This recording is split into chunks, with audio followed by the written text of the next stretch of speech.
The difference between a naturally attractive man and one who goes unnoticed doesn't lie in his physical appearance, but in something much deeper that few people understand. Have you noticed that sometimes women look at you differently, even when you say nothing or aren't trying to attract their attention? Conversely, have you noticed that some days you seem completely invisible? The difference isn't about your haircut or your clothes. It lies in your energy, more specifically, in what you conserve or waste. Society teaches us that men should constantly release their sexual energy as if it were healthy, but what almost no one tells us is that the more we manage it, the less harm we do, and women, even if they don't understand it rationally, perceive it in their surroundings.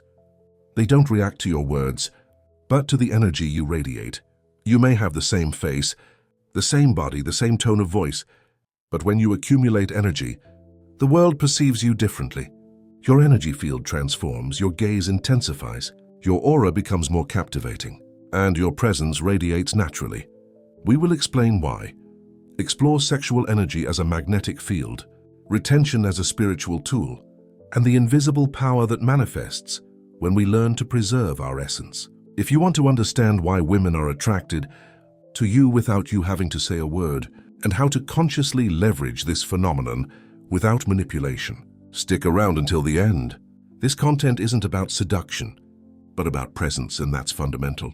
Modern men are constantly striving to appear more attractive, flirting, designer clothes, cars, social status, carefully crafted lines to impress.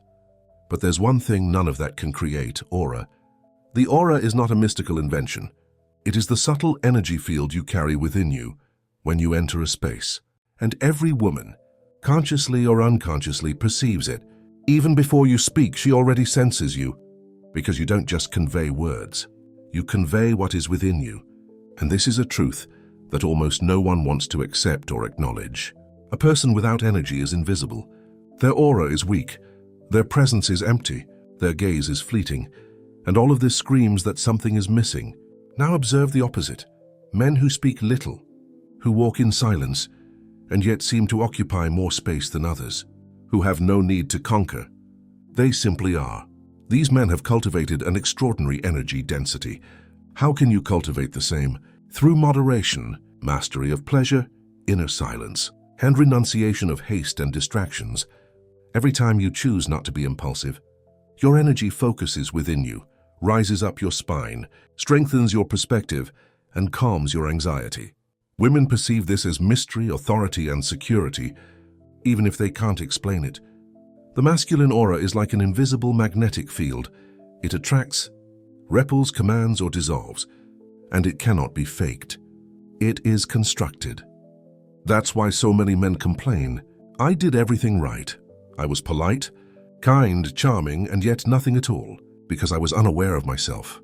What was lacking wasn't appearance but presence. The energy released daily in videos, fantasies, and solitary desires is the same energy that could form your aura. Your energy field, your silent identity. True masculine magnetism doesn't arise from performance. It emerges from self-control, from resistance rather than surrender, from channeling rather than seeking release. The more you cultivate this energy within yourself, the more we will notice it. Even if they don't understand, observe their reactions, whether they open up or withdraw. For the aura is the first sign, and it doesn't lie. You may have learned everything there is to know about seduction, but if you lack energy, your body will let you know forcefully you don't belong to yourself. So remember this principle. A masculine aura cannot be bought. It is cultivated and shaped through the quiet discipline of personal practice.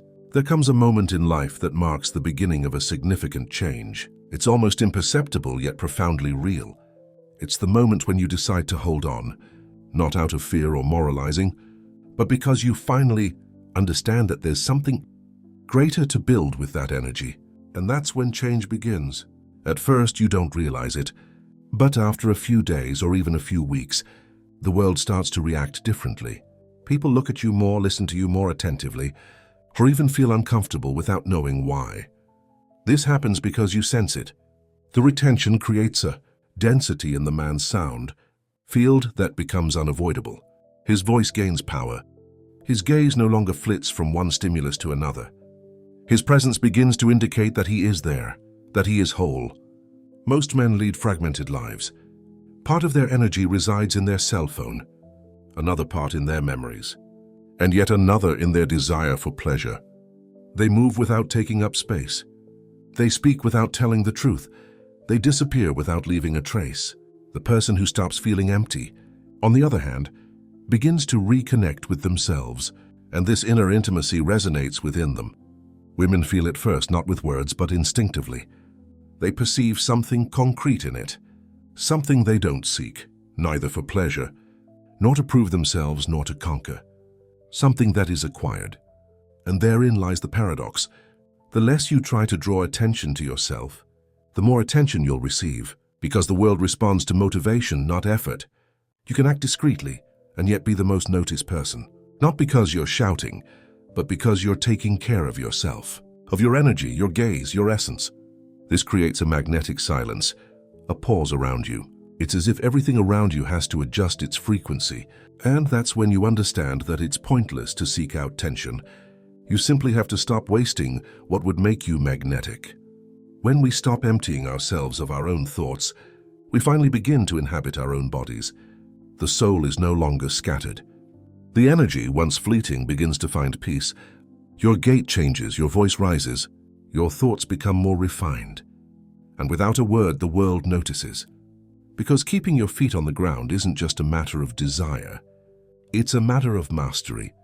And those who control themselves leave their mark wherever they go. Some men impose their authority through their virility. Others don't need to speak.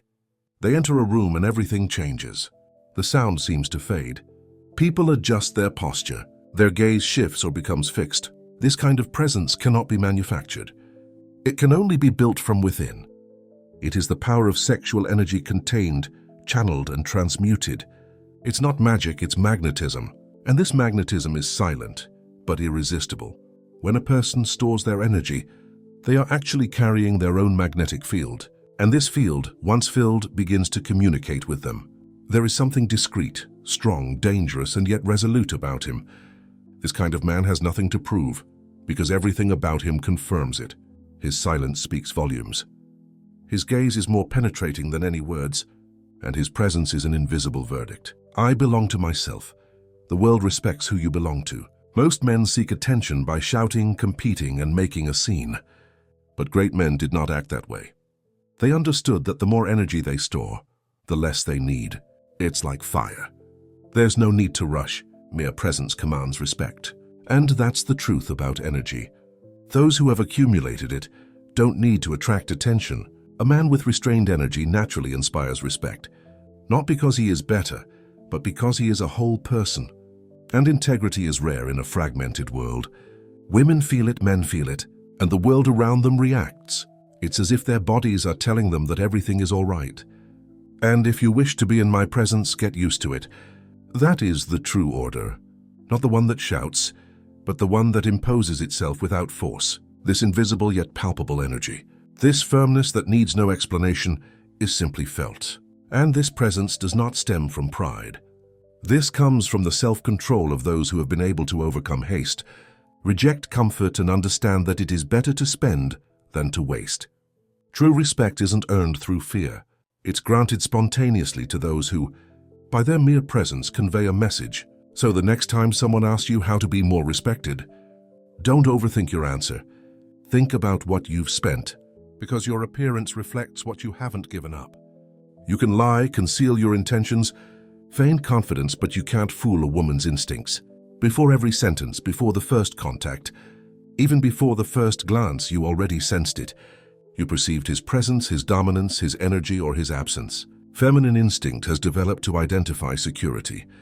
In this world, security isn't based on money. Appearance or a CV are based on something more subtle, a man's energy, stability. A woman senses the atmosphere.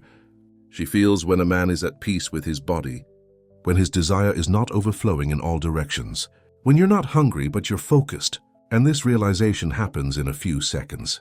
We may not know how to explain it. You might even contradict yourself, but your body has already reacted before your mind. That's why when you begin to support and protect your energy, Purify your energy field and stop exhausting yourself in the pursuit of pleasure. The feminine perceives it, not because you're trying to seduce, but because you've stopped pushing away. Men consumed by desire radiate anxiety. Although they strive to appear self-assured, something in their gaze betrays urgency, need, and burning desire. A woman's body perceives this as a threat, a distraction, something to avoid, exploit, and then reject. But when a man conserves his energy, a serene confidence emanates from him. He desires nothing, demands nothing, blesses nothing. He simply feels whole, and this triggers an ancestral feminine reaction. This man is a haven of peace. That's why sometimes, without you having to say a word, he observes you, notices you, approaches you, tests you, because he perceives your energy field. This energy field reflects how you've used your energy over the past few days. If you waste it impulsively, you'll feel weak. If you cultivate it deliberately, you'll feel like you're in a position of leadership. Don't over-spiritualize it nor trivialize it. The body speaks, instinct responds, and energy communicates. To consciously seduce women, it's not necessary to memorize phrases. You must master your desire, and when you succeed, your presence will speak for you. It will perceive you even before it understands you. A true warrior does not go to war to conquer. He enters in silence, and his silence speaks volumes. Nowadays, seduction has become an act, a performance that relies on technical formulas, emotional triggers, and psychological games. But all these devices have one thing in common. They only work on empty shells, because a man full of energy, presence, and discipline doesn't need to seduce, convince, or prove his worth, simply because the silence of a warrior is different from that of the weak. The weak remains silent out of fear. The warrior remains silent, confident in his self-mastery. He has already conquered himself, fought against base desires, confronted them, and this triggers an instinctive reaction. A part of him perceives an intense field, a solid structure, an active source. Without realizing it, she reacts. Perhaps she moves closer. Perhaps she touches herself nervously. Perhaps she wants to try something. Or perhaps she feels something that both attracts and frightens her. This is the impact of repressed masculine energy. And this is where a real man shines. Don't use this to manipulate. Stay focused, because your goal is not to provoke a reaction, but to preserve your integrity. Therefore, you must be vigilant. When you begin to cultivate your energy, external reactions intensify. But there are also challenges, because something within you has become strange, and anything strange creates a stir around you. A woman realizes she's not there to draw attention to herself. You feel fulfilled when you're no longer thirsty. You are satisfied, and that changes your reaction. Your gaze intensifies. His questions become more deliberate. His jokes more frequent. But don't be fooled. It's not about being beautiful or attractive. It's about having influence, and that influence was built discreetly. In the denial you imposed upon yourself. In the discipline you maintained in secret. In the decision to hold on when everyone told you to give up. So when the negative reactions come, and they will, don't worry. Remember, you didn't act that way for that reason. You did it for yourself, and what they feel now is simply a reflection of a man who has finally learned to live in peace with himself. Ultimately, the real difference between an ordinary man and a charismatic man comes down to one thing: who controls their bodies. Ordinary men belong to the world, to vice, to haste, to desire. They live for stimulation. A simple image, a provocation, an impulse is enough for them to give in. Always searching, always burdened, always looking for himself. And the world notices women too. But a man who belongs to himself is different. Nothing distracts him. He wastes his energy under any circumstances. He expends it, recovers it, and decides. And that changes everything. Because what impresses a woman most isn't what you offer, but what you don't give away so easily. She understands when you possess something precious and you don't sell it off, cheaply out of necessity. Notice when your gaze isn't filled with despair. When your body isn't saying, "Look at me, but I'm already satisfied." And if you want to experience pleasure, do it fully. He is the man they respect. Not because he is imposing, but because he is self-controlled. He has a clear vision, a perfect understanding of his feelings and actions, and this presence is so unique that it becomes sacred. It is no longer about seducing, conquering, or impressing. It is about emanating. A man who is in control conveys it effortlessly through the tone of his voice, the rhythm of his breathing, and the firmness of his gaze. He sets clear boundaries without resorting to threats, and the woman senses this immediately. She feels he can't manipulate her energy. She feels that by getting closer to him, she'll have to lower herself to his level because he won't. She has the feeling that she's dealing with a man who doesn't need her to feel alive, and that's precisely why she desires him. The world is full of men who lose themselves in the quest for attention, but a true man is one who never gives up on himself. And this is palpable, for the body speaks. The aura communicates, and presence conveys what words cannot express.